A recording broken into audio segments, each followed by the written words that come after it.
자, 캐드를 처음 실행했을 때 이와 같은 화면이 나와요. 얘를 스타트라고 부릅니다. 여기 보시면 이렇게 탭이 있을 거예요. 화면 상단에 보시면 이렇게 탭이 쭉 있습니다. 이게 이제 스타트라고 하는 탭이 있어요.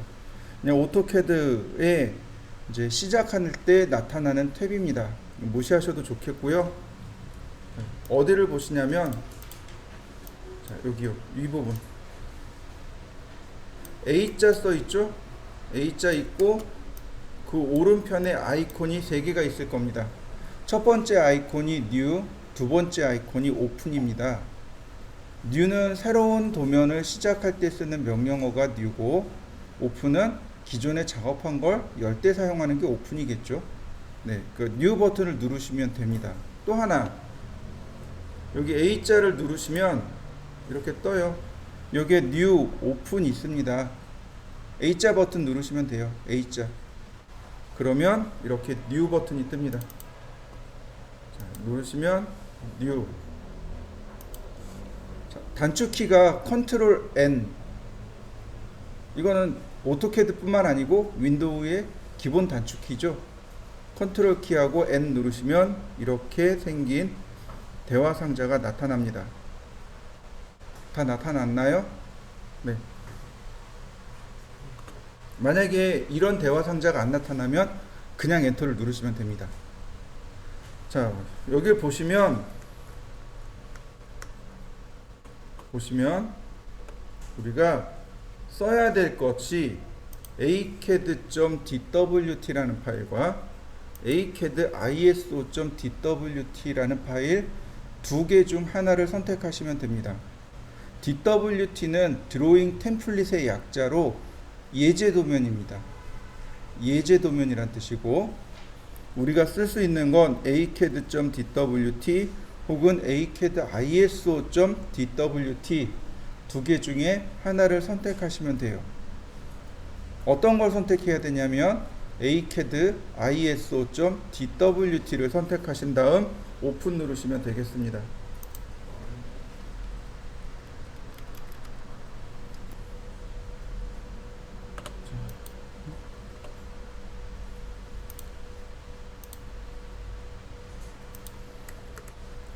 기본적으로 우리가 사용하는 설계의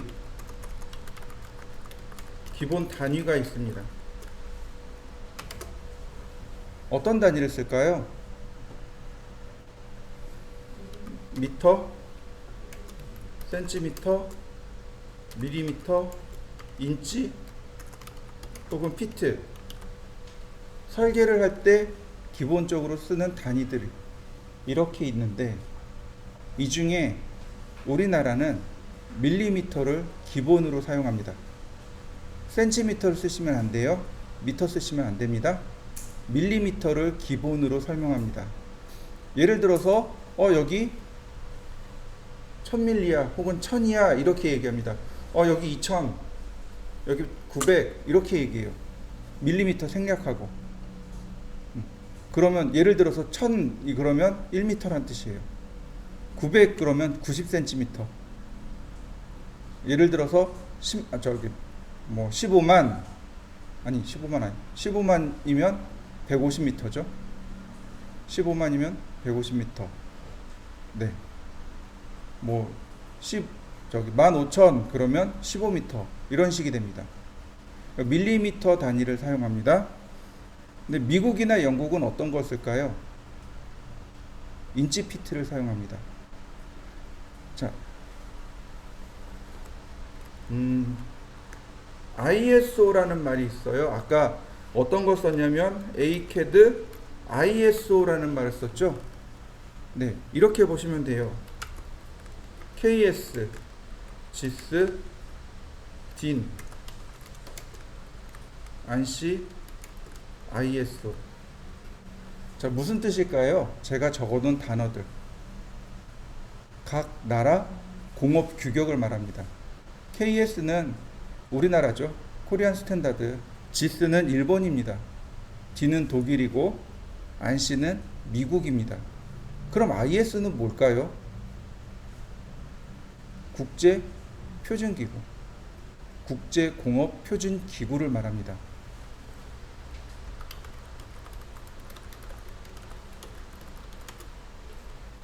이 국제공업 표준기구가 기본 단위가 밀리미터예요.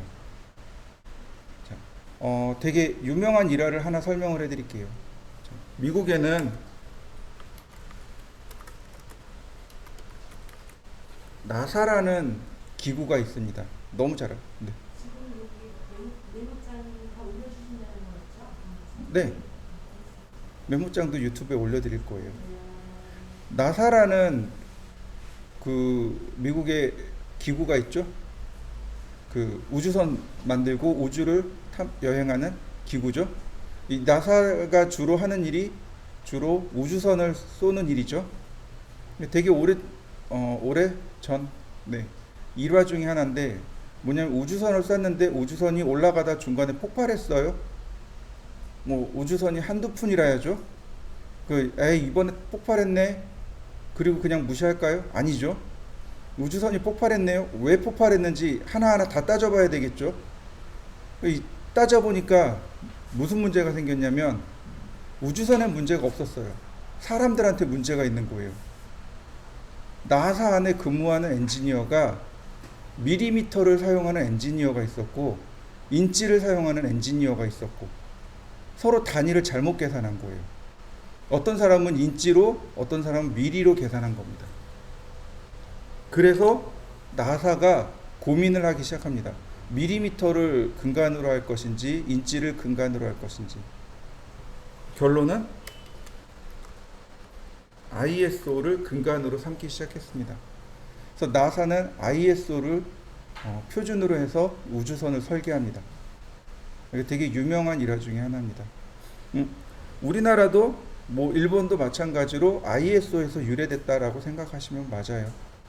그러니까 우리나라가 이제 일제 해방하면서 받아들인 게 지스를 받아들였어요. ISO를 받아들인 게 아니고 지스였어요. 요즘 많이 나오죠. 그 초대 대통령인 이승만 정권이 들어서고 사람을 쓰려고 하니 나라를 운영하려고 하니 사람이 없더라.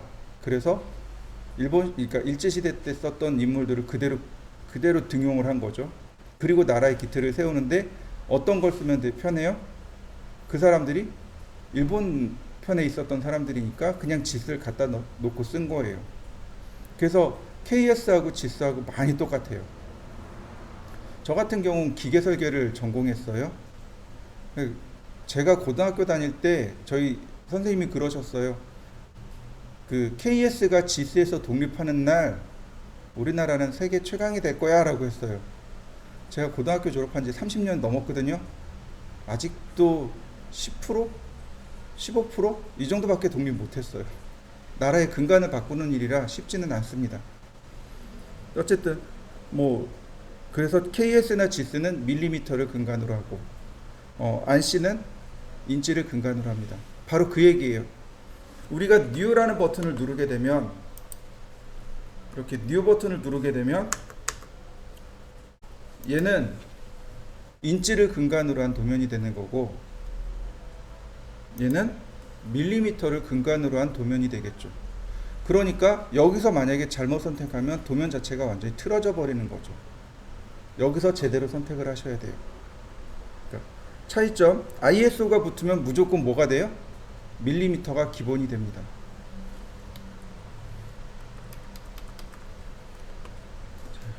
그리고 또 하나,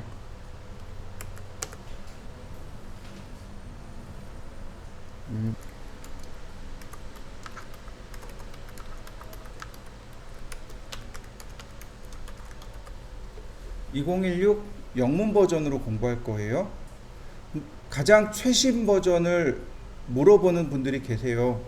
가장 최신 버전은 2022이 가장 최신 버전입니다. 언제 나왔냐면 올해 3월 달에 나옵니다. 그러니까 3월 달에 나왔어요.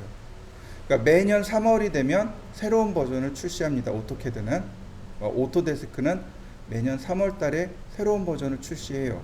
근데 그 당해 년도보다 플러스 1 해서 출시합니다. 그러니까 올해가 2021년이죠. 그러니까 22 버전이 가장 최신 버전입니다. 근데 그러니까 지금 22 버전이 최신인데 학원은 16 버전이네요.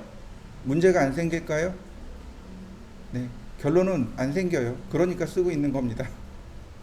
자, 제가 오토캐드를 처음 시작한 게 릴리즈 9이라는 버전이에요. 릴리즈 9. 이건 버전 표기법이 다르죠? 네. 얘가 릴리즈 14 있었고, 그 다음에,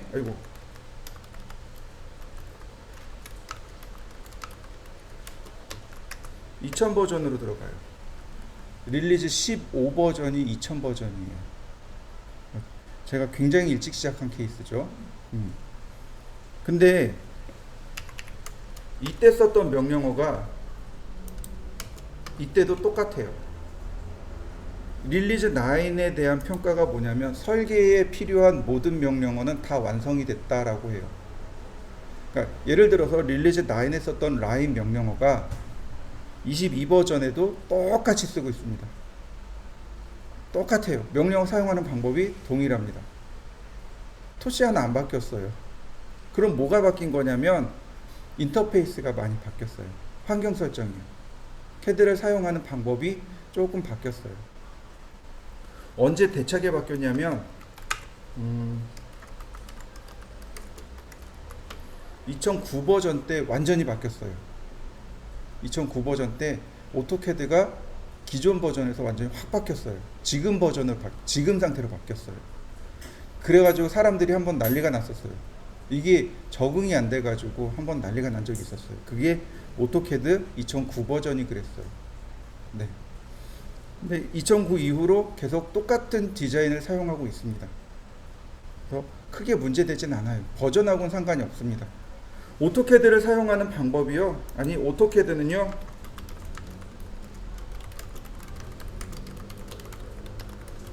대화식 프로그램이라고 합니다. 뭐냐면 작업자하고 캐드하고 마치 이야기를 하듯이 작업을 한다고 해요. 그래서 대화식 프로그램이라고 합니다. 대화하다, 이야기하다 이런 뜻입니다.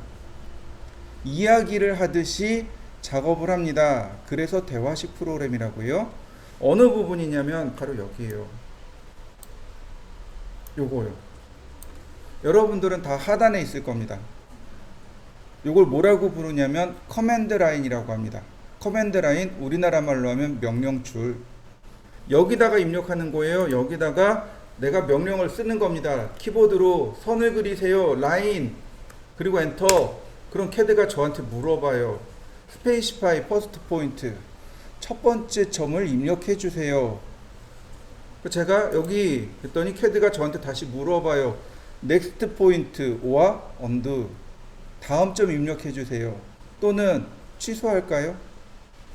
다음 점. 넥스트 포인트와 언두. 네.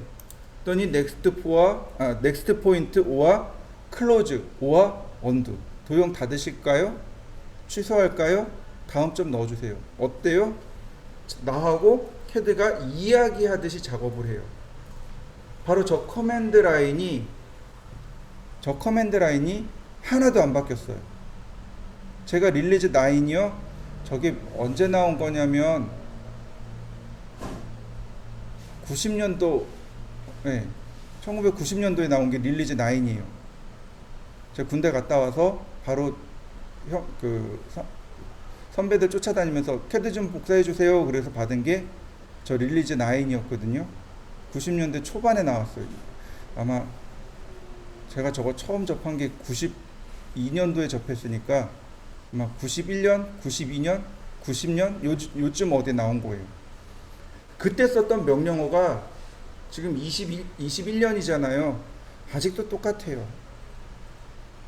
아까 2009 버전에서 한번 싹 바뀌었다 그랬잖아요. 저는 커맨드를 주로 써요. 그러니까 이게 뭐 어때서, 그리고 저는 그냥 썼거든요. 근데 이 위에 보시면 이 위에가 여기가 리본 메뉴라고 해요. 리본 메뉴라고 하는데 이 리본 메뉴를 쓰던 사람들, 그때는 이 리본 메뉴가 아니었습니다. 풀다운 메뉴하고 툴 메뉴로 되어 있었습니다. 그게 싹 사라지고 이렇게 리본으로 다 바뀐 거예요. 풀다운 메뉴하고 툴 메뉴를 쓰던 사람들이 난리가 난 거예요. 명령어는 모르고 그냥 아이콘만 기억한 거죠. 이걸 어떻게 쓰라고. 그래서 이제 다들 클래식 인터페이스 막 바꿔서 사용을 했었어요. 요즘은 클래식 인터페이스가 안 나옵니다. 아예 리본으로 다 바뀌었어요. 그래서 다들 울며 겨자 먹기로 다 리본 메뉴 적응을 했어요. 그러니까 커맨드 메뉴를 알고 있으면 굳이 리본 몰라도 돼요. 왜냐하면 커맨드 가지고 다 해결할 수 있거든요. 자, 그 다음에 또 하나.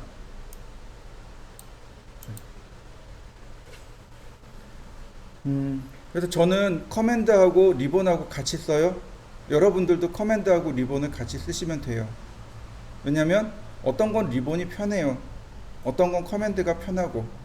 그러니까 우리가 작업을 하기 위한 거지 뭐 누가 편하고 누가 나쁘고 이런 걸 가리려고 하는 게 아니잖아요. 그러니까 편한 건 편한 대로 쓰시면 됩니다. 자, 그리고 네.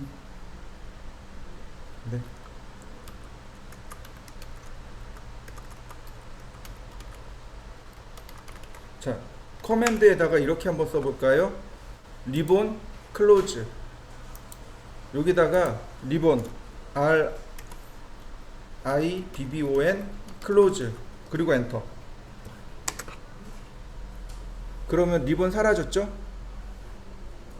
위에 싹 사라졌죠? 리본 메뉴 닫기예요. 리본 클로즈는 리본 메뉴를 닫아주세요 라는 뜻입니다. 그러면 어떻게 해요? 자, 그냥 리본이라고 씁니다. 리본 그리고 엔터. 그러면 다시 나와요.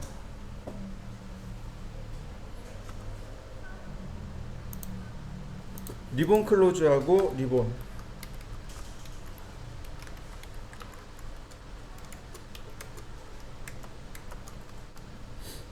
네.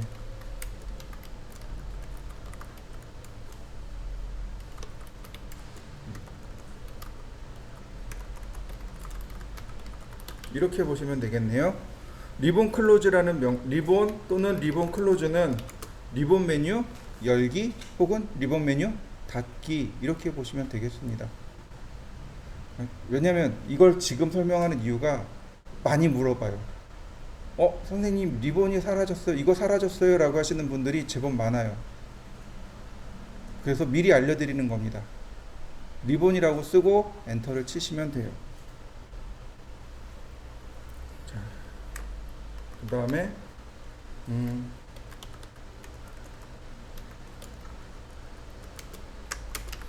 컨트롤하고 숫자 9요. 컨트롤 키를 누르고 숫자 9를 누르면 이런 메시지가 떠요.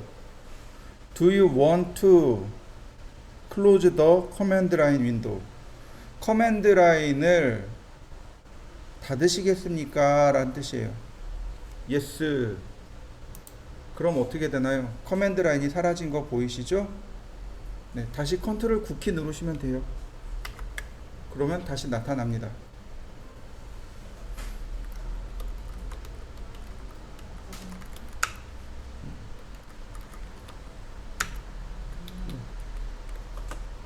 컨트롤 9키가 커맨드 메뉴 열기 닫기입니다.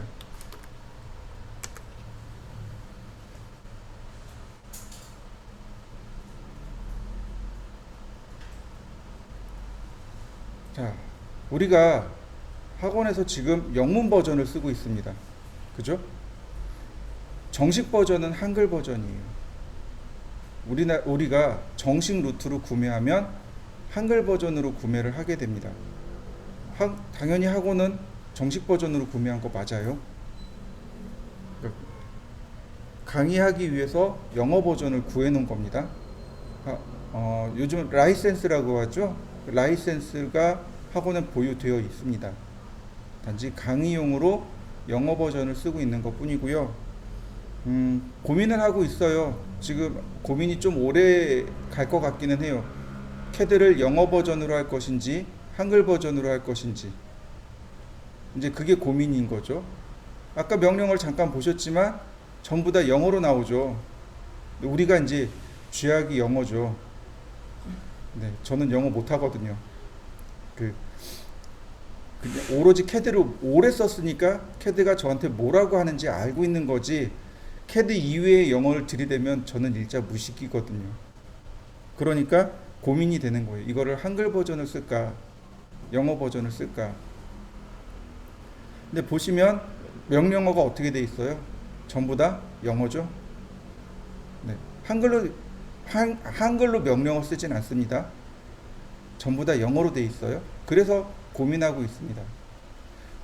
영어 버전 캐드를 쓴 사람들은 한글 버전을 잘 적응을 해요. 근데 그러니까 조금 어색하기는 해요. 그러니까 뭐가 어색하냐면 분명히 영어로 나와야 되는데 한글로 나와 있는 게 어색할 뿐입니다. 근데 한글 캐드를 쓰신 분들은 영어 캐드를 못 쓰세요. 번역이 안 되거든요. 그래서 고민하고 있어요. 어떻게 할 것인가. 현장에서는 한글 캐드만 쓸까요? 아니요. 영어 캐드도 쓰거든요. 그러니까 저같이 올드 유저들은 영어 캐드를 써요. 왜냐면 저는 이제 오토캐드도 판매해 봤거든요. 특이하게 영어 버전을 요구하는 분들이 계세요. 왜요? 한글 버전 쓰시죠? 그랬더니 아니, 영어 버전이 익숙해서요. 그래서 영어 버전을 주장창 요구하시는 분이 계세요. 그러니까 그래서 고민을 하고 있어요. 그 고민이 오래 길어지는 이유도 그래요. 일반 학교나, 그러니까 여러분들이 시험을 보러 가잖아요. 일반 대학교나 혹은 고등학교 같은 데 가면 다 한글 버전이에요. 거기는 프로그램을 함부로 못하니까 구매한 대로 그냥 써야 되거든요. 학원은 조금 융통성이 있어서 영어 버전을 구해다가 쓰기도 하고 한글 버전 쓰기도 합니다. 자, 그 다음 오토캐드는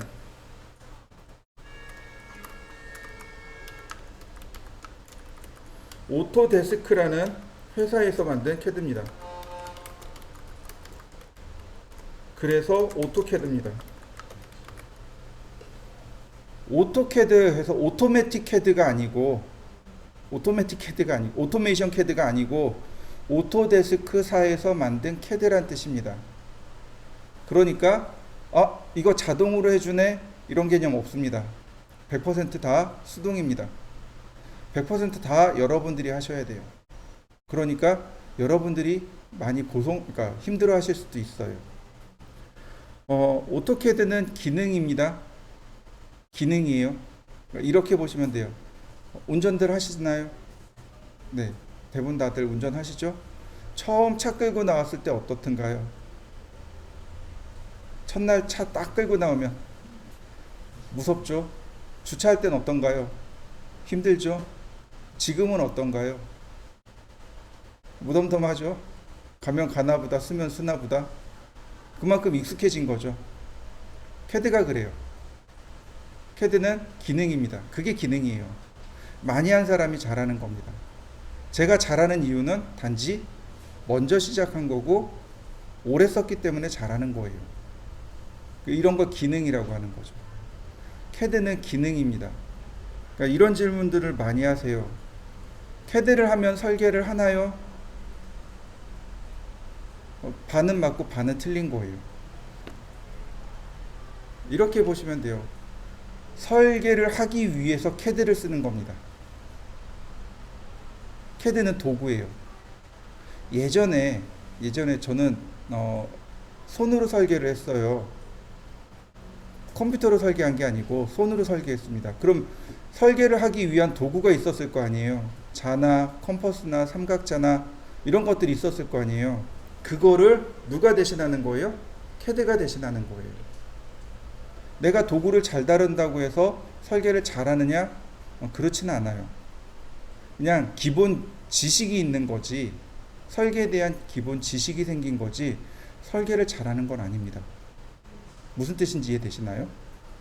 캐드를 다루기 위해서 당연히 설계를 알아야 돼요. 근데 우리가 시간이 너무 짧은 거죠. 설계를 다 알려드리기엔. 저 같은 경우 설계를 3년이나 공부했는데 3년 동안 한 내용을 불과 20번에 다 하라는 얘기는 무리겠죠. 그러니까 여러분들이 노력 많이 하셔야 돼요. 그래야 설계라는 개념이 머릿속에 확실히 들어가게 될 겁니다. 그러니까 설계를 하기 위해서 오토캐드만 쓰냐? 아니요. 오토캐드 말고도 프로그램들 엄청 많습니다. 예를 들어서 이렇게요. 기계 같은 경우는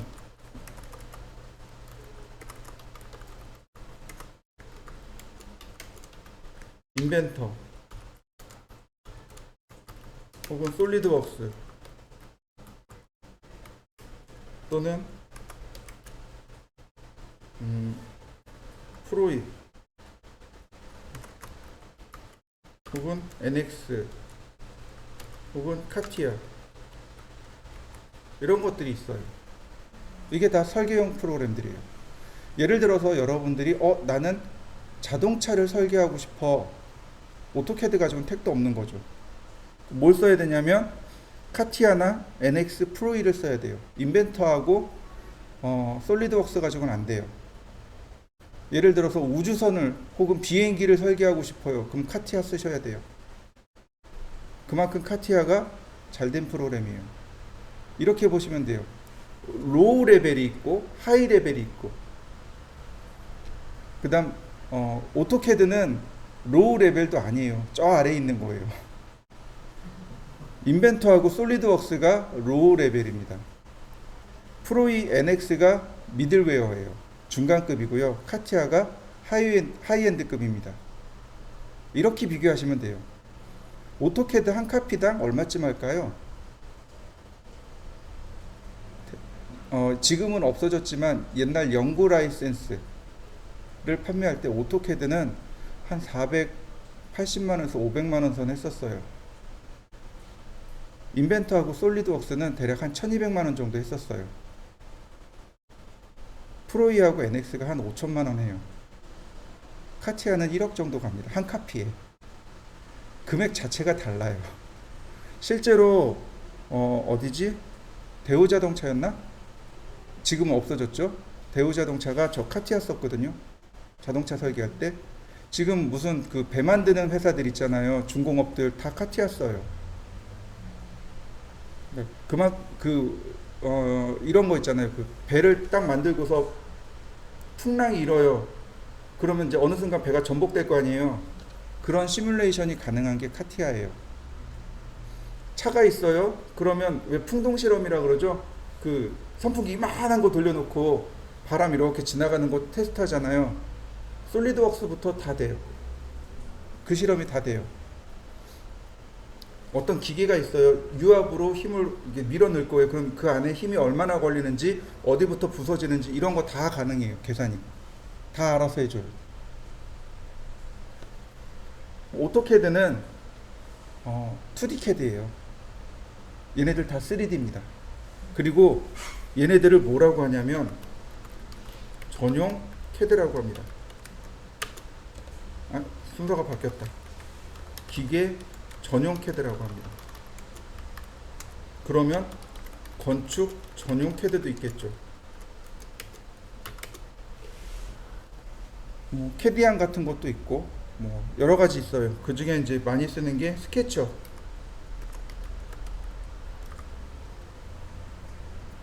스케치업이 이제 이쪽에 해당하는 프로그램입니다. 이거 말고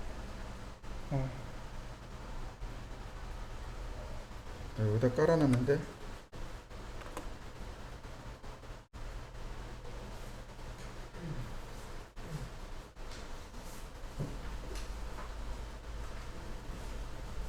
레빗.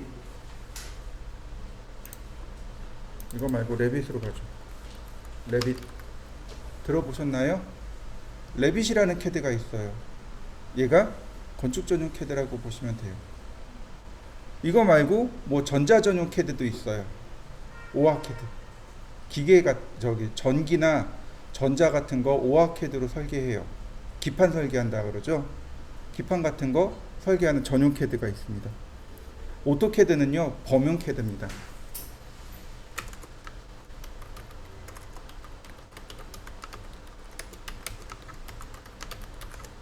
오토캐드는 범용이에요. 오토캐드를 가지고 기계 설계도 할 수 있고 건축 설계도 할 수 있고 인테리어 설계도 할 수 있고. 다만 오토캐드가 2D와 3D를 함께 쓰고 있지만 비율이 2D가 99%입니다. 오토캐드 3D를 쓰는 확률은 1%밖에 안 돼요. 그럼 다 어떻게 써요? 레빗이나 저 위에 있는 기계 전용 혹은 전용 캐드 있죠? 저 전용 캐드를 합니다. 전용 캐드라는 개념은 여기만 쓰는 거예요. 예를 들어서 솔리드웍스로 건물을 설계하고 싶어요. 못하는 건 아니에요. 그냥 시간 낭비하는 겁니다. 돼요. 근데 시간 낭비하는 거예요. 레빗을 가지고 엔진을 설계하고 싶어요. 못하는 건 아니에요. 근데 시간 낭비하는 거예요. 결코 편하지 않아요. 근데 예를 들어서 솔리드웍스로 엔진을 설계하고 싶어요. 그러면 이거는 설계에다가 플러스 알파까지 할 수 있어요. 예를 들어서 건물 모델링, 그러니까 건물을 설계하고 싶어요. 레빗으로. 그러면 다 돼요. 물량 산출까지 나와요. 이게 전용 캐드의 개념입니다. 범용 캐드는 두루두루 널리 쓰이는 걸 범용이라고 하고, 오토캐드는 범용 캐드입니다. 우리나라에서 제일 많이 쓰는 범용 캐드가 바로 오토캐드예요. 그래서 항상 캐드를 두 개씩 씁니다. 솔리드웍스하고 오토캐드, 혹은 카티아하고 오토캐드 이런 식으로, 혹은 레빗하고 오토캐드 이런 식으로 두 개씩 써요. 항상. 왜냐면 레빗이나 인벤터나 솔리드웍스는 3D 캐드예요. 근데 이걸 종이로 만들어야 되잖아요. 종이로 만들려니까 어떻게 해야 돼요? 오토캐드를 거칠 수밖에 없는 거죠. 예를 들어서 타블렛으로 보고 싶어요. 스케치업은 타블렛으로 가능하거든요. 오토캐드도 타블렛으로 볼 수 있어요. 근데 카티아는요? 못 봐요. 반드시 해당 컴퓨터에서만 볼 수 있어요. 그러니까 어떻게 해요? 다른 데다가 우리 이렇게 설계하고 있어 라고 보여주려니 오토캐드나 다른 캐드가 필요한 거죠. 그래서 항상 두 개씩 사용하는 경우들이 많아요. 자, 그리고 또 하나. 이제 이렇게 보시면 되겠고요. 자, 지금 저는 커맨드 라인을 이 위에다 이렇게 얹어 놓을 겁니다. 이렇게 아래다 얹어 놓으면, 이렇게다 놓으면 저 뒤에 있는 분들은 안 보이세요. 그래서 저는 불편하지만 여기다 이렇게 놓고 쓸 거고요. 커맨드 라인은 그냥 바닥에다 붙여 놓으세요. 저처럼 이렇게 띄워 놓지 말고, 이거 쭉 드래그해서 갖다 놓으면 이렇게 딱 붙습니다. 그리고 경계 부분에다가 마우스를 갖다 대면 이렇게 크기를 조절할 수 있어요. 대략 3줄에서 4줄 정도 보는 게 가장 편합니다.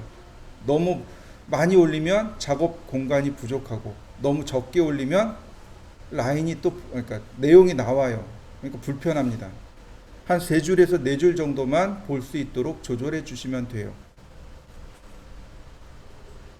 저는 이렇게 띄워서 올려놓을 겁니다. 이렇게. 그래서 제가 어떤 명령을 쓰는지 여러분들이 보셔야죠. 자, 여러분들도 커맨드 라인을 가지고 한번 크기를 조절해 보시고 위치도 한번 만들어 보시죠. 자, 커맨드 명령어에 대해서 좀 알려드릴게요. 자, 라인이라는 명령어가 있습니다. 선을 그리는 명령입니다. 라인이라는 명령어가 있고 선을 그릴 때 사용하는 명령어입니다. 아까도 잠깐 보여드렸을 거예요. 사용하는 방법은 이렇습니다. 오토캐드는 풀 커맨드,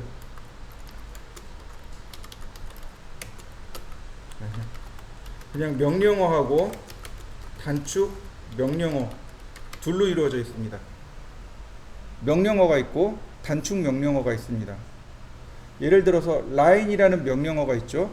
그러면 line이라는 명령을 실행하기 위해서 L-I-N-E 그리고 엔터를 누르셔야 돼요. 4번, 키보드를 4번 쳐야죠. 근데 L만 누르고 엔터 치셔도 돼요. 그러면 line이 실행되어집니다. 이걸 단축 명령이라고 합니다. 그 오락에도 단축키가 있죠. 오락 같은 것도 단축키가 있죠. 마찬가지. 얘도 단축키. 오토캐드도 명령어에 단축키가 있습니다. 그래서 어떻게 쓸 거냐면 단축키는 대문자입니다. 이거 대문자예요. 이제부터 명령어 쭉 써드릴 건데 대문자가 단축 명령어입니다. 단축키예요. 예를 들어서 나중에 배울 트림이라는 명령어가 있어요. 이렇게 써드릴 겁니다. 이렇게 써드릴 거예요. 그럼 무슨 뜻이 되는 거예요? 대문자가 단축키인 거죠. 그리고 그 다음에 나머지가 전체 명령어가 되는 거죠. trim 써도 되고 tr만 쓰셔도 되고 extend, extend라고 다 쓰셔도 되고 ex만 쓰셔도 되고 편하신 대로 쓰세요. 다만 풀 커맨드는 알고 계셔야 돼요. 명령어 전체 다 알고 계셔야 됩니다. 보통 첫 번째 글자, 두 번째 글자, 많이 가면 네 번째 글자까지 가요. 예를 들어서 나중에 배울 3D 중에 이렇게 되는 것도 있어요. 3D 명령어거든요. 이건 extrude, 돌출하다 라는 뜻이에요. 이럴 때 ext 이렇게 씁니다. 또는 이렇게 쓰기도 해요. 단축 명령어가 어떤 게 들어갈지 모르는 거죠. 근데 대체적으로 첫 번째, 두 번째 글자가 대체적으로 많이 들어갑니다. 그러면 보실까요? 라인 쓸 때 여기 리본 메뉴에 라인이라고 있습니다. 홈 탭을 누르시면 돼요. 리본 메뉴에 홈 탭을 누르시고 얘를 누르셔도 되고 아니면 커맨드에다가 line 그리고 엔터. 그러면 캐드가 뭐라고 물어봅니다. 한번 여기까지 해보시죠. 라인 쓰고 엔터. 그러면 스페이시파이 퍼스트 포인트 첫 번째 점을 스페이시파이 입력해 주세요 라는 뜻입니다. 이제 스페이시파이란 단어는 안 읽을 겁니다. 이건 입력이란 뜻입니다. 그럼 퍼스트 포인트 첫 번째 점을 입력해 주세요 라고 되어 있네요. 마우스로 적당한 위치를 클릭합니다. 클릭. 그랬더니 캐드가 넥스트 포인트 오와 언두. 언두란 얘기는 취소하다란 이야기입니다. 방금 전에 내가 입력한 거 취소하다. 근데 보면 여기 언두가 파랑색 U가 대문자죠. 맞습니까? 네. 여기다 U 쓰고 엔터 치면 언두가 실행됩니다. 이건 좀 이따 해보기로 하고요. 오토캐드에서도 똑같아요. 대문자가 단축키입니다. 제가 이렇게 정한 게 아니고 오토캐드에 있는 내용을 그대로 쓴 거예요. 자, 넥스트 포인트 다음 점 클릭. 그랬더니 또 물어봐요. 넥스트 포인트 오와 언두. 또 점 하나 더 클릭. 그랬더니 이제는 명령어가 바뀌네요. 넥스트 포인트 오와 클로즈 또는 언두. 클로즈는 도형을 닫다라는 뜻이죠. 최소 지금 제가 손을 움직여서 이렇게 닫아 보니까 삼각형 나오는 거 보이시나요? 네, 삼각형이 되어야 비로소 클로즈라는 단어를 쓰는 거죠. 이각형, 일각형 이런 내용은 없잖아요. 그죠? 도형의 가장 작은 모서리의 개수는 3개죠. 그러니까 삼각형이 될 때 비로소 클로즈라는 메뉴가 뜨는 거고. 자, 그 다음에 뭐 아무데나 더 클릭해 볼까요? 그리고 엔터를 누르면 라인 명령어가 종료됩니다. 엔터. 자, 종료되는 거 맞습니까? 네. 여기서 잠깐 줌 명령어로 바꿔보죠. 일단 우리가 배워야 될 게 줌, 펜, 이레이즈, 화면 축소 확대, 펜 화면 이동, 이레이즈 삭제. 이거 명령어 안 써요. 명령어로 쓰는 거. 그러니까 명령어가 있어요. 줌, 펜, 이레이즈 다 명령어 있습니다. 여기 있는 게 명령어인데 이 명령어보다 마우스 휠을 쓰는 게 더 빨라요. 줌과 펜은 마우스 휠을 사용합니다. 이렇게요. 휠을 앞으로 돌려보세요. 화면 확대되는 거 보이시나요? 이런 걸 뭐라고 하냐면 줌인. 이번엔 반대로 내 몸 쪽으로 돌려보세요. 화면이 작아지고 있죠? 이건 줌아웃, 줌인, 줌아웃, 줌인, 줌아웃. 휠을 돌리시면 됩니다. 휠을 돌리면 줌인, 줌아웃이 일어납니다.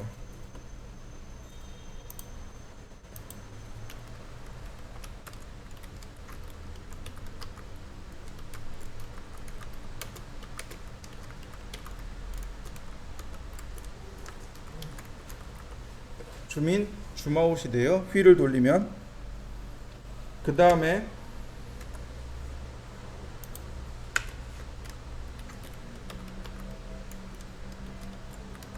휠 드래그. 휠을 드래그 합니다. 드래그가 뭐예요? 누른 상태에서 움직이는 거죠. 누른 상태에서 움직여 보세요. 화면이 움직이는 거 보이시죠? 이걸 펜이라고 합니다. 화면 이동. 이렇게 확대한 다음에 화면 이동을 하는 거죠. 이런 식으로. 줌인, 줌아웃, 그 다음 화면 이동, 펜.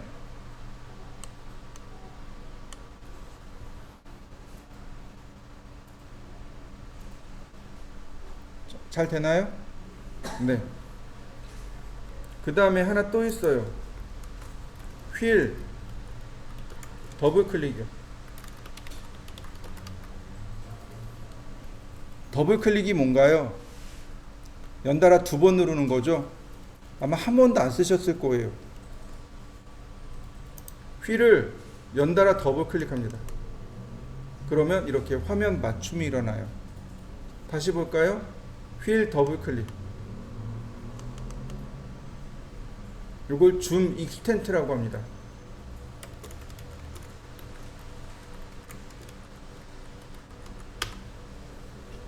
익스텐트가 화면 확대, 화면 맞춤이에요.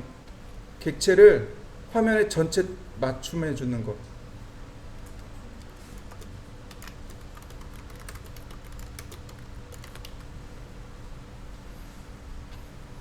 기능이 많이 들어있죠. 휠을 돌리거나 드래그하거나 더블 클릭하거나, 그러면 화면을 내가 마음대로 제어할 수 있습니다.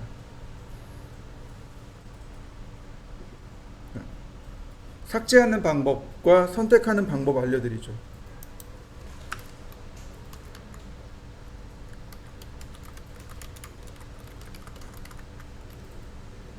오브젝트 선택하기라고 합니다. 또는 객체라고도 합니다.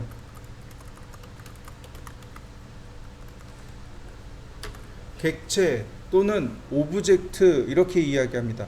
우리가 조그맣 방금 그린 라인 있죠. 선, 원, 이런 것들을 다 오브젝트라고 합니다. 오브젝트가 우리나라 말로 하면 물체란 뜻입니다. 사물이란 뜻이에요. 이거 번역하면 오브젝트는 물체, 사물이란 뜻입니다. 어디서 알 수 있냐면 여러분들 UFO라는 단어 아시죠? Unidentified Flying Object. Unidentified는 명명되지 않은, 그러니까 정의할 수 없는 이란 뜻이죠. Flying, 날아다니는, Object, 물체.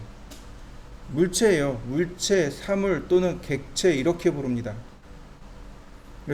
종종 저도 객체 선택해 주세요, 물체 선택해 주세요, 사물 선택해 주세요, 오브젝트 선택해 주세요, 이렇게 4가지로 이야기를 하게 될 겁니다. 그 중에 이제 가장 많이 쓰는 게 객체 또는 오브젝트, 이렇게 2가지를 가장 많이 사용해요. 자, 선택하는 방법은 2가지가 있습니다. 하나는 포함 선택, 다른 하나는 걸침 선택. 포함 선택은 윈도우 셀렉트라고 합니다.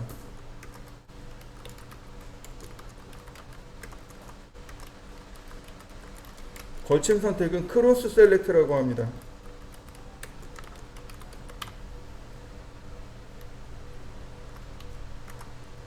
무슨 얘기냐 이거예요. 빈 공간을 클릭합니다. 마우스로 빈 공간을 그냥 클릭해요. 그러면 뭔가 이렇게 나오죠. 빈 공간을 클릭한 다음 마우스를 이동합니다. 드래그 아니에요. 드래그 아닙니다. 그냥 클릭하고 이동하는 겁니다. 이렇게 빈 공간을 그냥 클릭하고 이동하는 거예요.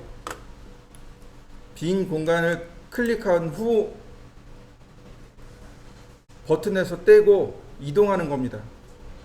이때 오른쪽으로 이동하면 파란색이, 왼쪽으로 이동하면 초록색이 나옵니다. 자, 이 파란색이 윈도우 셀렉트입니다. 포함 선택이에요. 이 초록색이 걸침 선택입니다. 크로스 셀렉트예요. 자, 무슨 뜻이냐면 이 사각형 안에 오브젝트가, 객체가 쏙 들어가 있어야만 선택합니다. 그럼 이렇게 교차되고 있는 건 선택을 안 해요. 지금 화면을 보시면 여기 있는 요 선 하나만 온전히 들어가 있죠. 얘는 어떤가요? 선에 걸쳐졌죠. 얘도 걸쳐졌죠. 얘도 걸쳐졌죠. 이렇게 쏙 들어간 것만 반대쪽으로 가서 클릭. 그러면 이렇게 선택이 됩니다.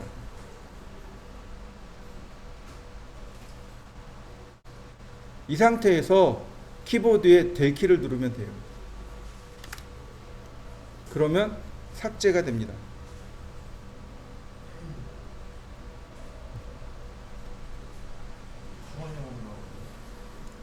드래그하면 이렇게 되는 거죠. 드래그하면 이렇게 돼요. 그러니까 드래그하지 마시고 클릭 후 마우스를 이동하는 겁니다. 클릭하고 이동하는 거예요. 그 다음에 클릭. 얘는 포함 선택이고, 그 다음 빈 공간 클릭 후 반대쪽으로 갑니다. 얘는 크로스 셀렉트, 걸침 선택이라고 합니다. 보시면 선이 걸쳐졌죠? 걸쳐졌죠? 여기 걸쳐졌죠? 얘는 어떻게 해요? 포함되어 있죠? 다 선택합니다. 이렇게 다 선택됩니다.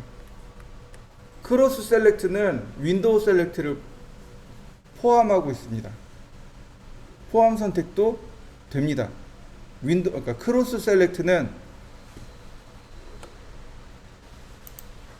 그러니까 쉽게 얘기해서 크로스 셀렉트는 걸침 선택 더하기 포함 선택입니다.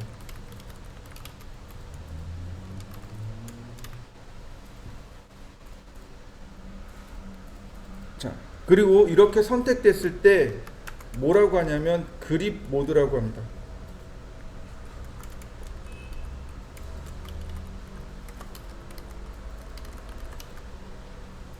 보시면 하나씩 선택해도 돼요. 여기 보시면 이렇게 파란색 점이 나오죠. 이걸 뭐라고 하냐면 그립이라고 합니다. 그립, 손잡이란 뜻이에요. 요 손잡이가 나타난 상태에서 키보드의 del 키를 누르시면 삭제됩니다. 그립에는 어떤 명령어들이 숨어 있습니다. 우리가 많이 사용하는 명령어들이 숨어 있어요. 근데 아직은 우리 못 쓰니까 나중에 제가 설명드릴 거예요. 그립 사용하는 방법을. 그리고 얘는 del 키, 키보드에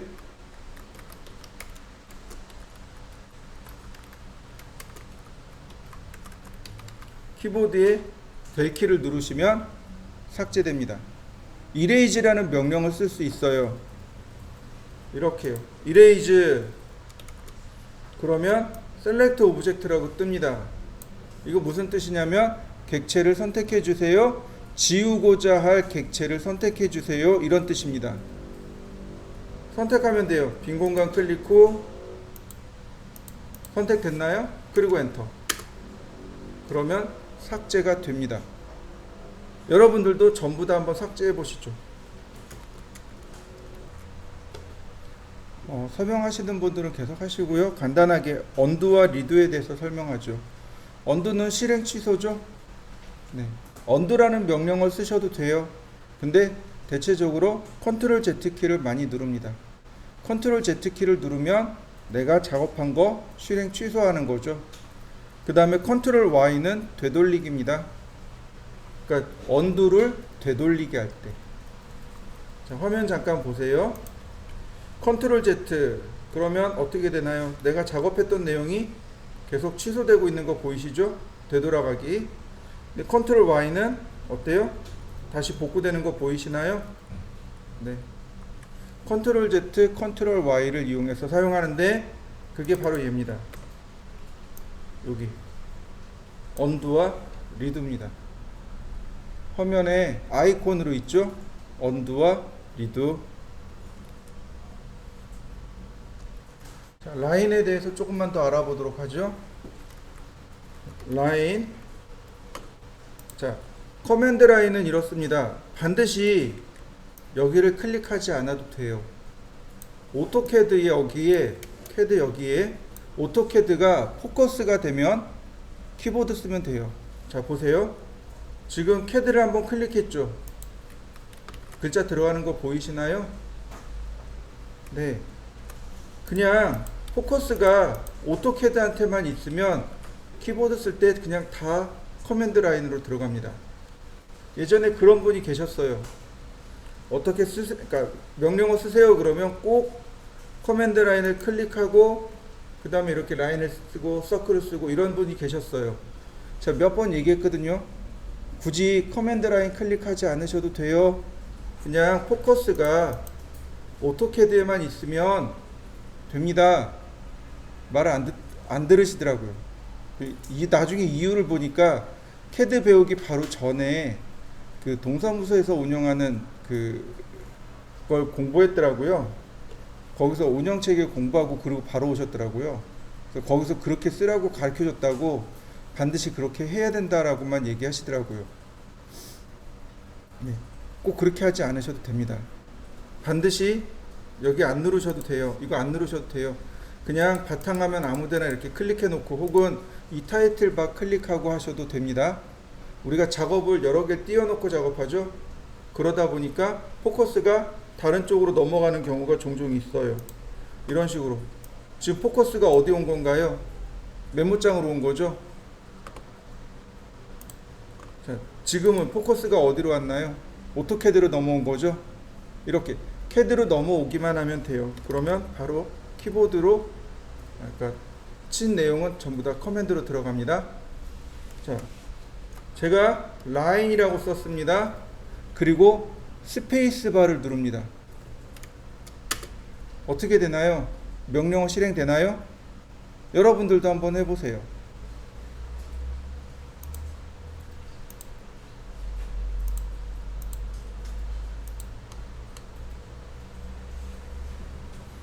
스페이스바는 그러니까 커맨드에서 명령어에서 한 칸 띄우기는 없습니다.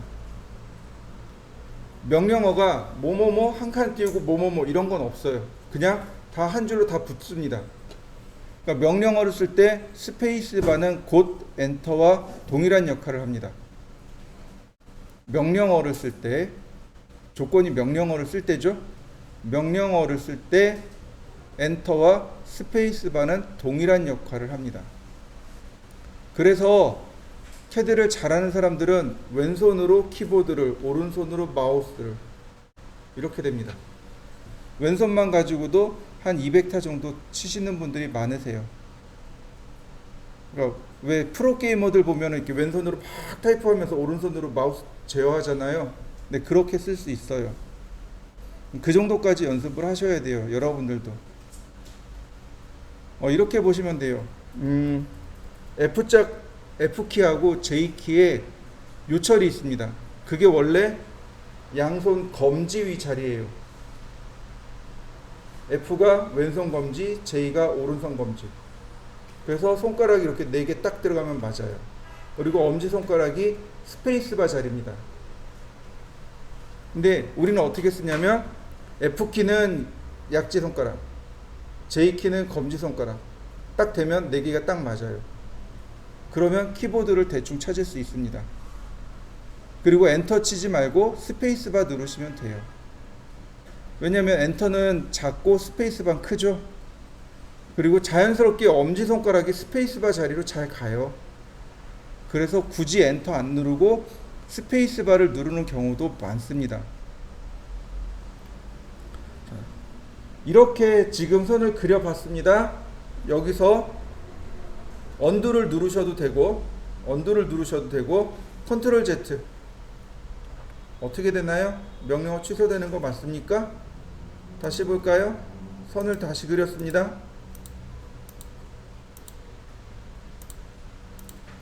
컨트롤 Z. 근데 컨트롤 Y는 안 돼요.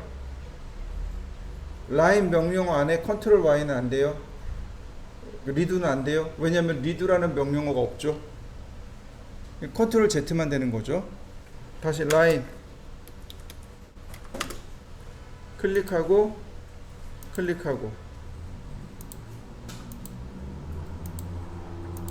그 다음에 클로즈 도형 닫기. C 누르고 엔터 치셔도 되고 마우스로 이렇게 쫓아갑니다. 그러면 마우스가 이렇게 손가락으로 나와요. 이때 누르시면 됩니다. 키보드로 클릭. 그럼 도형 닫기 되는 거 맞습니까? 도형 닫기 하고 명령어도 닫아버립니다. F2키가 커맨드 텍스트 윈도우라고 합니다. 다시 누르시면 되고요. 보시면 내가 썼던 명령어들을 확인할 수 있습니다. 스크롤을 돌리면 확인할 수 있는데 가장 마지막에 쓴 게 뭔가요? 라인이죠.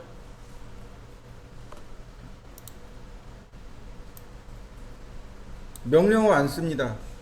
명령어를 안 쓰고 그냥 엔터를 누르면 마지막에 썼던 명령어를 다시 실행합니다. 그냥 엔터. 마지막에 실행한 게 라인이었죠? 그러니까 라인이 또 실행됩니다. 엔터 안 누르고 스페이스바 누르셔도 돼요. 커맨드, 즉 명령어는 엔터와 스페이스바가 동일하다 그랬죠? 그러니까 스페이스바 누르셔도 되고 엔터 누르셔도 됩니다. 마지막에 썼던 명령어를 다시 실행하는 명령어가 엔터입니다. 자, 이때 아니다. 라인 그 다음에 클릭하고 제가 여기서 엔터를 쳤습니다. 자, 이때 제가 다시 엔터 했더니 라인이 다시 실행됐죠? 퍼스트 포인트를 물어봅니다. 이때 아무것도 안 쓰고 그냥 엔터 누를 겁니다. 엔터. 그럼 어떻게 되나요? 마지막에 끝난 점에서 다시 시작합니다. 명령어 안 쓰고, 그러니까 엔터의 기능, 명령어를 안 쓰고 엔터를 치면 마지막에 끝난 명령어 다시 시작하기. 퍼스트 포인트에서 아무것도 입력하지 않고 엔터를 누르면 마지막에 끝난 점에서 다시 시작합니다.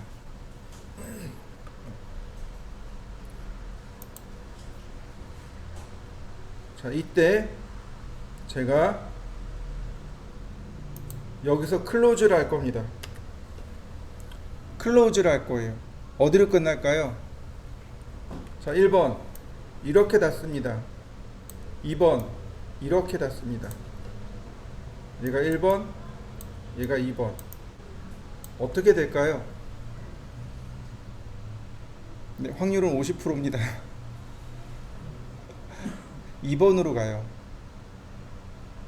1번으로 가는 건 우리 생각인 거고 캐드 생각은 어때요? 마지막에 끝난 점에서 다시 시작했죠. 퍼스트 포인트를 입력하지 않고 엔터를 쳤어요. 마지막에 끝난 점에서 다시 시작했다는 뜻입니다. 그러니까 이렇게 끝나요. 여기서 다시 시작한 거예요. 여기가 퍼스트 포인트인 겁니다. 그래서 이렇게 도형을 닫아요. 아까 전 시간에 그랬죠? 오토캐드는 오토메이션, 오토매틱이 아니라 그랬죠? 우리 생각에는 이렇게 닫히는 게 옳겠지만 CAD는 그렇지 않습니다. 한번 해보시죠. 여러분들도 한번 해보세요. 라인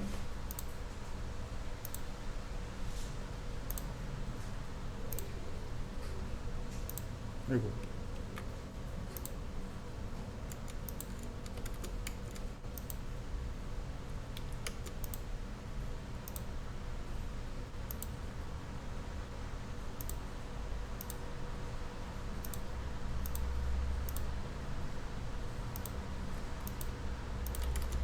자 이렇게요.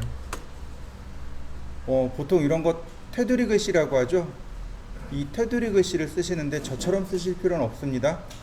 그냥 라인 명령어, 줌 명령어, 이레이즈 명령어 우리가 배웠던 기능들을 확인차 하는 거니까 크게 부담 가지 마시고 가나 다라 마바 사까지 한번 써보세요.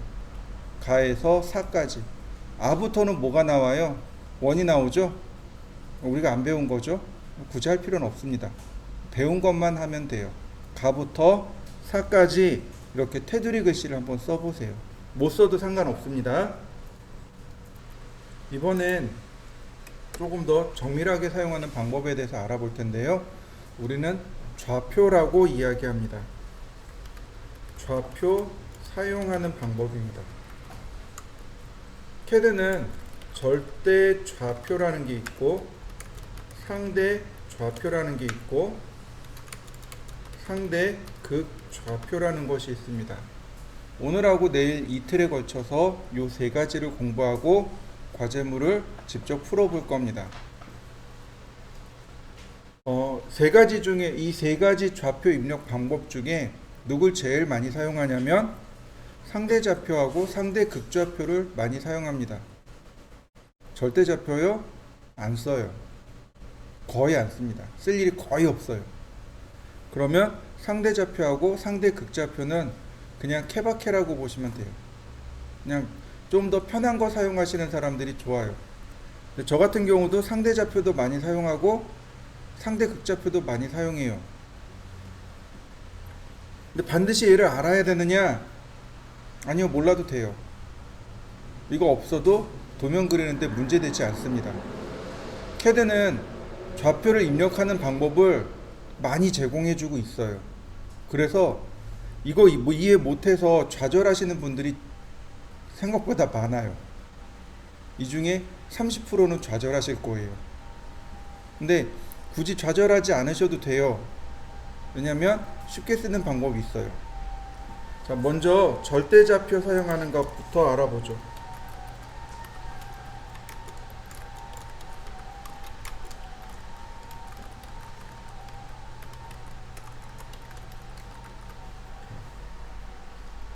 좌표 사용하는 방법은 이렇습니다. 절대좌표는 X, 쉼표 Y, 상대좌표는 골뱅이 붙이고 X, 쉼표 Y, 상대 극좌표는 아예 달라요. 골뱅이를 쓰고 선의 길이, 그 다음 오른쪽이 더 크다, 방향 이렇게 씁니다. 상대 좌표나 상대 극좌표는 둘 다 앞에 골뱅이를 붙입니다. 그러면 상대적인 좌표가 됩니다. 먼저 우리는 절대좌표부터 알아보죠. 제가 모는 종이를 이렇게 하나 갖다 놨습니다. 어느 정도 수준으로 내리시냐면 중학교 2학년 수준으로 여러분들 내리시면 돼요. 기억이 안 날 수도 있습니다. 그러면 그냥 외우시면 돼요.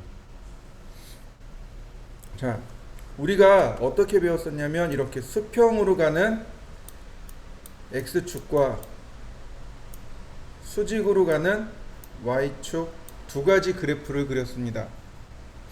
그래서 모는 하나당 1눈금씩 눈금 하나씩 매겨서 숫자를 붙였고, 그 다음 이렇게 점을 찍은 다음 이 점과 수직으로 만나는 수평으로 만나는 이 부분에 숫자를 읽어서 좌표를 표현했습니다.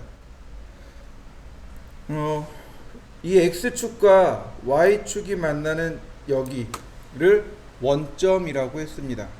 그리고 원점은 x가 0이고 y가 0인 점. 그러면 이렇게 수평으로 움직일 때 눈금 하나씩 만날 수 있겠죠?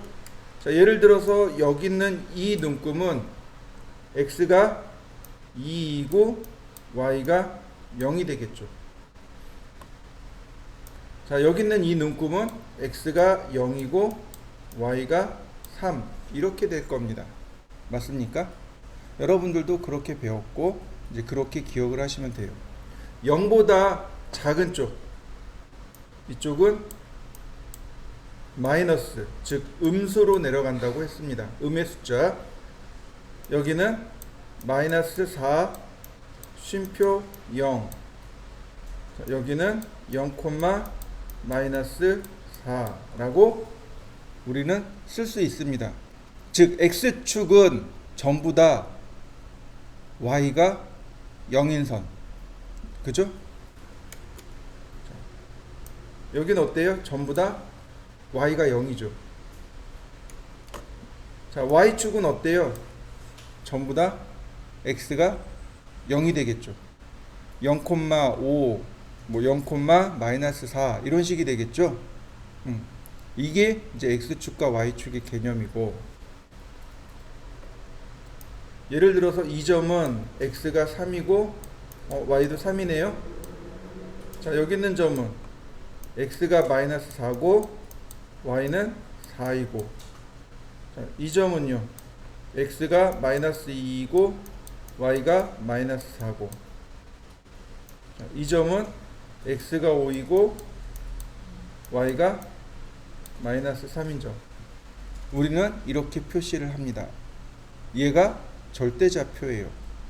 오토캐드도 마찬가지로 어딘가 원점이 존재합니다.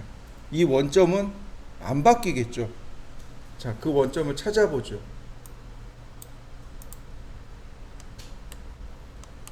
바로 이렇게 생긴 아이콘이 있을 겁니다. 좌측 하단에 보시면 이렇게 생긴 아이콘들이 다 있을 겁니다.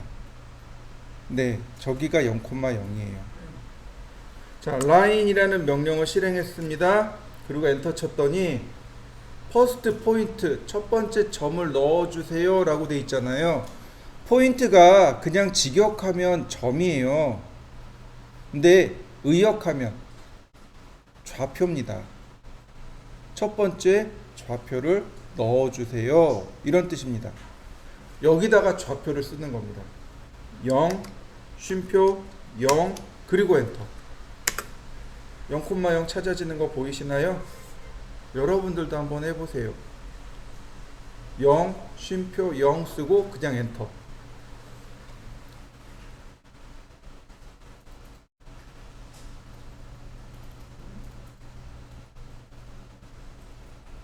그 다음 100, 쉼표 0,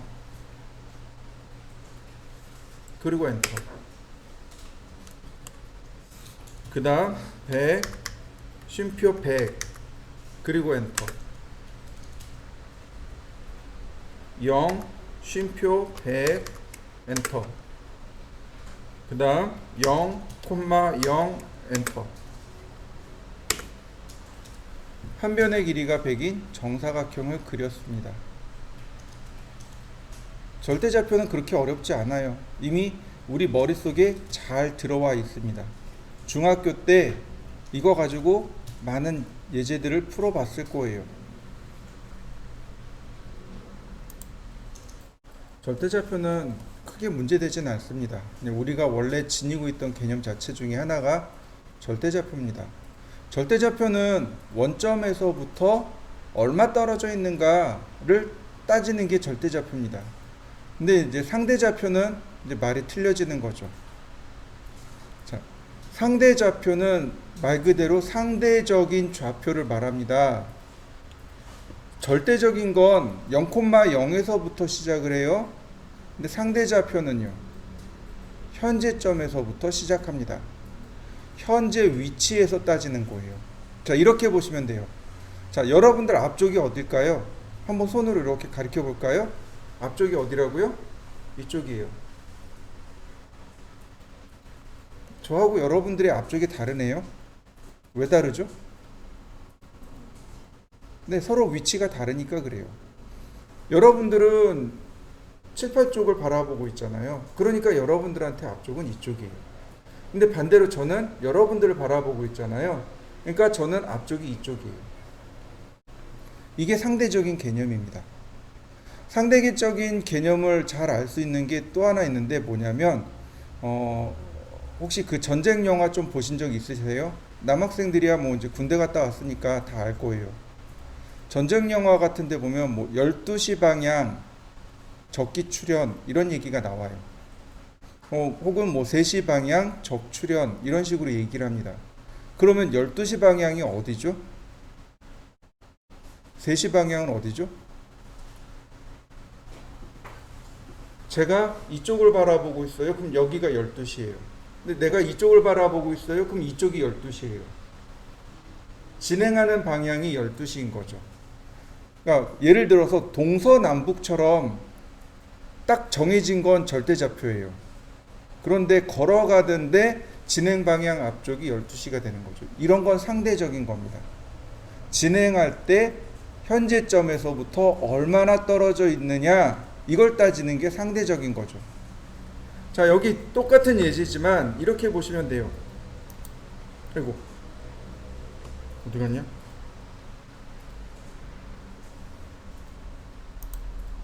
다운됐나 보다.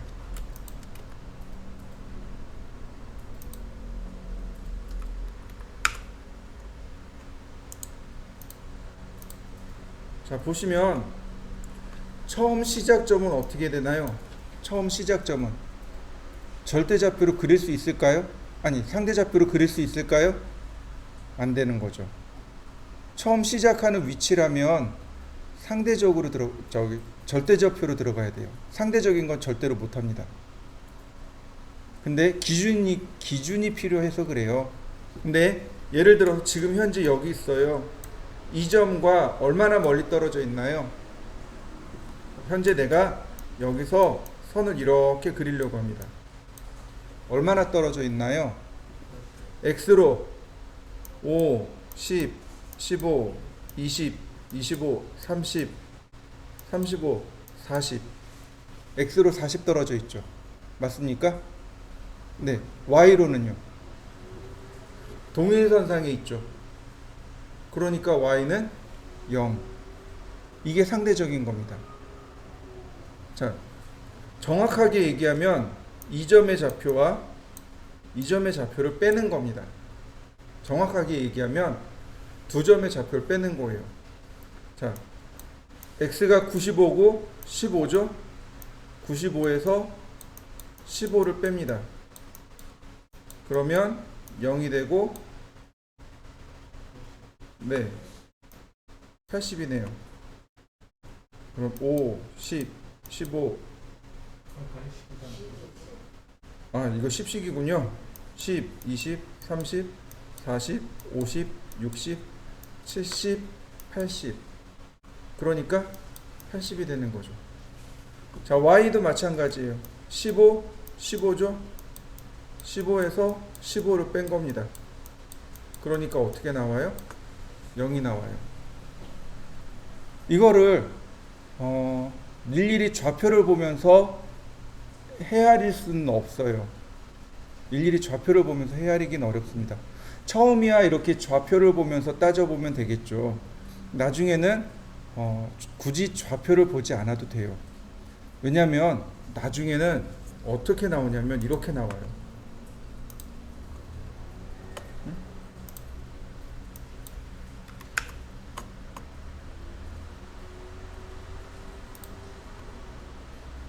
이렇게 나와요. 거리로만 나와요. 거리로만. 그러면 이미 계산이 끝나 있는 거죠. 이 점에서부터 이 점까지 얼마 떨어져 있대요? 40 떨어져 있답니다. 이게 수평 방향으로 가면 X고 수직 방향으로 가면 Y가 되는 거죠. 네. 여기서부터 여기까지가 100이랍니다. 이렇게 가는 거예요. 그러면 뭐가 되는 거예요? x는 100이 되는 거고 y는요 0이 되는 거죠. 위상이 똑같으니까. 네, 보세요. 자, 거리 다 계산되어 있는 거 보이시나요? 자,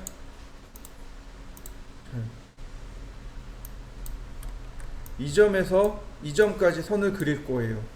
그러면 x가 두 점 사이의 거리 딱 계산되어 있죠. 50.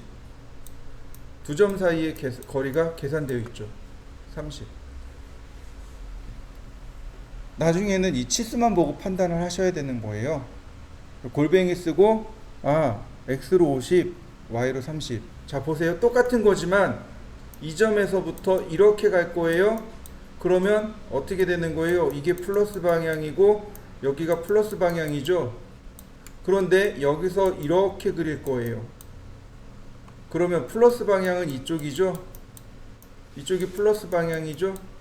얘는요 마이너스 방향이고 마이너스 방향이죠. 그러면 이럴 땐 어떻게 써요?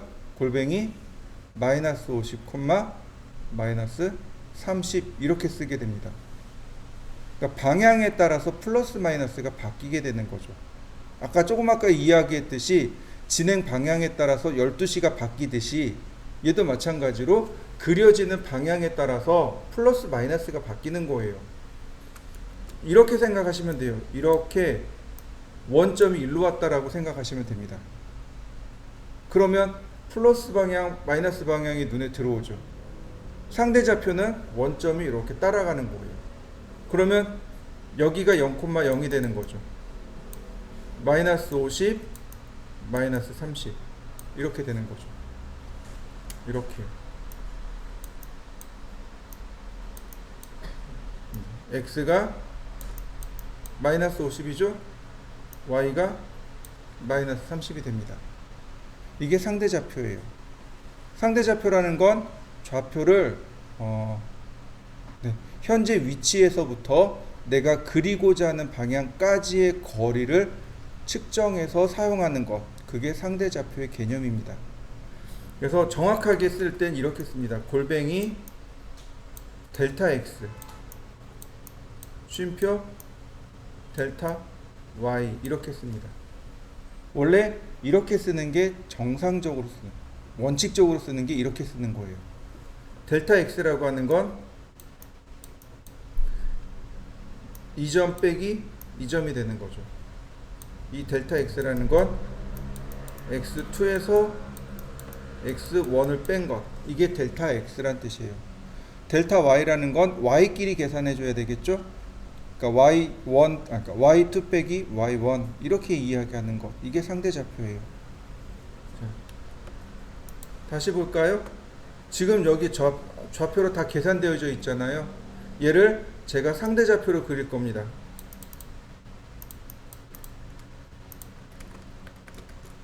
라인 처음 시작점은 내 맘대로 클릭했습니다. 다만 이 점에서 아까 봤듯이 골뱅이 무슨 뜻이 되는 거예요? 지금부터는 상대적인 좌표가 들어갑니다 라는 뜻이 되는 거죠. 그러면 이 점이 이렇게 원점이 여기 생성되는 거예요. 이게 x방향, 여기가 y방향. 80, 0 현재점에서부터 x로 80 떨어져 있고 y로 0 떨어져 있는 지점까지 선을 그리세요. 이렇게요. 자, 두 번째 골뱅이 0,50 골뱅이 마이너스 80, 0 오른쪽으로 그릴 땐 플러스, 왼쪽으로 그릴 땐 마이너스가 되는 거죠. 위로 그릴 땐 플러스, 아래로 그릴 땐 마이너스가 되는 거죠. 골뱅이 0, 마이너스 50. 자, 어때요? 좌표를 써야 될 이유가 사라져 버렸죠. 여러분들도 한번 그려 보시겠어요? 선의 길이가 여긴 80이고 여긴 50입니다. 80에 50인 직사각형이네요. 이걸 상대 좌표로 한번 그려 보세요.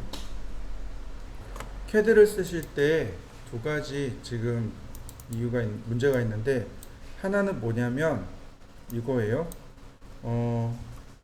라인 명령어 쓰면 이렇게 커서 옆에 뭔가 이렇게 따라와요. 뭔가가 자꾸 따라옵니다. 그죠? 뭔가 이렇게 따라오는 거 보이시죠? 이걸 뭐라고 하냐면 다이나믹 인풋이라고 합니다. 이 다이나믹 인풋은 상대 좌표를 원칙으로 합니다. 절대 좌표가 안 들어가요. 이 다이나믹 인풋은 상대 좌표를 원칙으로 합니다. 다이나믹 인풋이 켜졌을 때 절대 좌표를 입력할 때는 샵을 눌러 주셔야 돼요.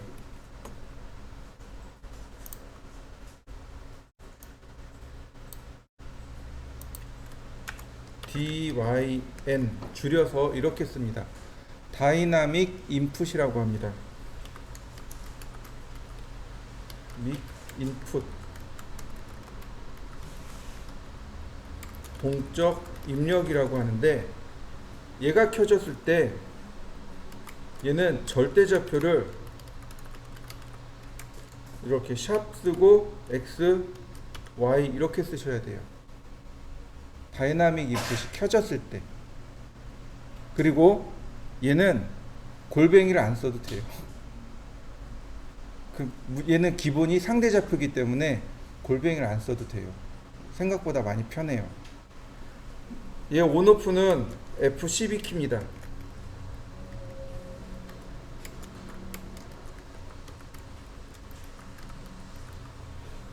F12가 다이나믹 인풋 온 오프예요. 요거 끄고 사용하죠. 오프하겠습니다. 우리가 이제 강의실을 여러 사람이 쓰다 보니까 이제 취향에 따라서 켜질 수도 있고 꺼질 수도 있어요. 요 다이나믹 인풋을 한동안 끄고 사용하겠습니다. 처음부터 여기 켜져 있으면 헷갈릴 수 있어요. 그러니까 다 끄고 사용하세요. 그 다음에 또 하나가 뭐냐면 제가 확대를 해 드릴게요. 화면 하단으로 내려가면 이렇게 생겼을 거예요. 요게 다이나믹 인풋입니다. 요거 끄시면 돼요. 그러면 다이나믹 인풋이 꺼져요. 또 하나, 요게 직교좌표라고 합니다. 오쏘라고 하는데, 얘를 켜면 선이 수평으로만 그려집니다. 선이 수직수평으로 그려져요. 오쏘 또는 직교좌표라고 하는데, 요거 단축키가 F8키입니다. F8키고요. 오른쪽에 있는 폴라 트래킹이라고 하는 것이 있습니다. 얘를 많이 써요. 저는 이 폴라 트래킹만 써요. 얘가 나중에 이제 제가 더 설명을 드리겠지만 요걸 켜놓으시면 돼요. F10키입니다. F10키를 눌러서 얘를 켜놓으시면 돼요. 직교좌표 오쏘는 F8키, 그 다음 폴라 트래킹은 F10키, 다이나믹 인풋은 F12키. 그리고 왼쪽에 가면 이렇게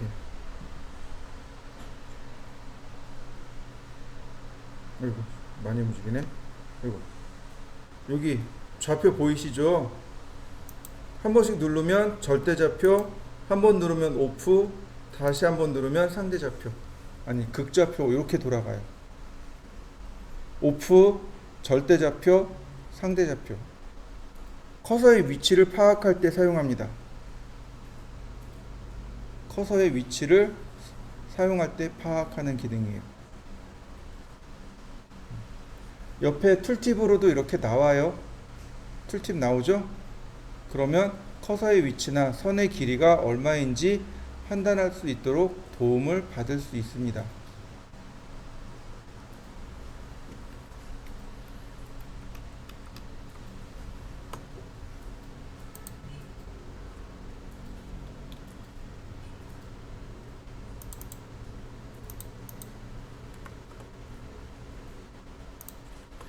자, 그럼 상대좌표 연습도 조금 해볼까요?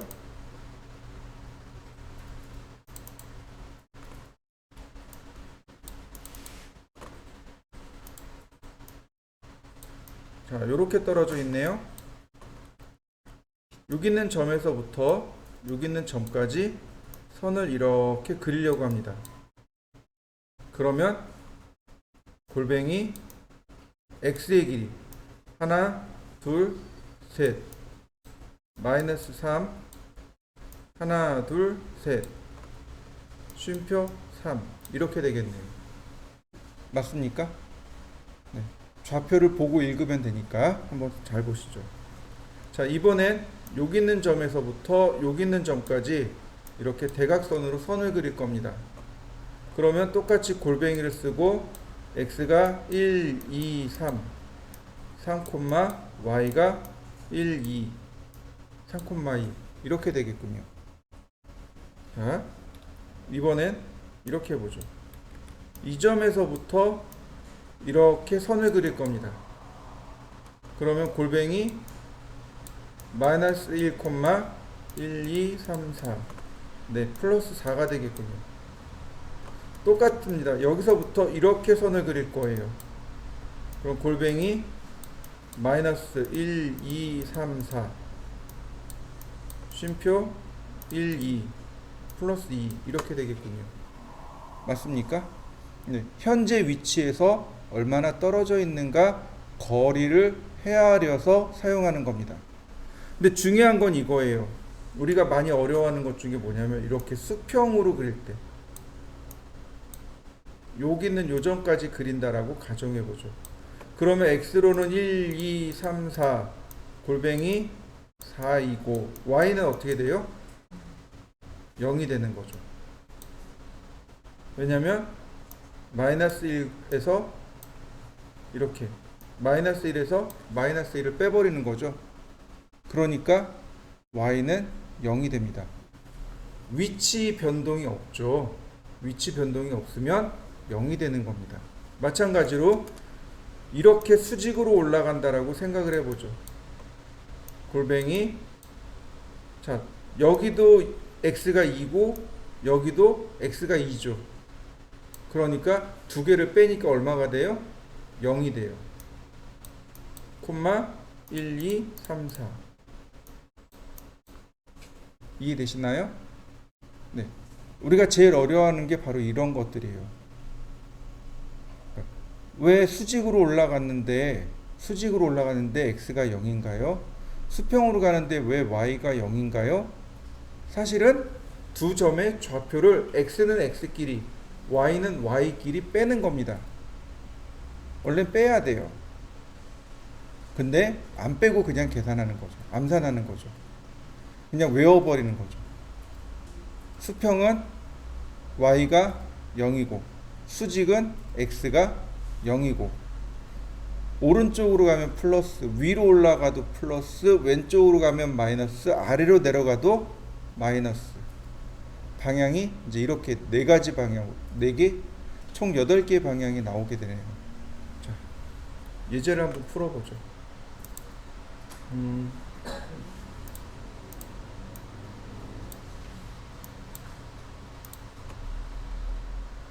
상대좌표 예제는 두 번째 페이지에 있어요. 여기 27번입니다. 상대좌표 예제는 27번이에요. 27번입니다. 상대좌표가 예제가 훨씬 더 많습니다. 다 상대좌표 예제예요. 원래는 이거보다 훨씬 더 많았어요. 근데 제가 몇 개만 딱 뽑아서 올려놨습니다. 이거 다 할 수 있을까? 시간이 일단 제가 얘를 그리는 걸 보여드릴게요.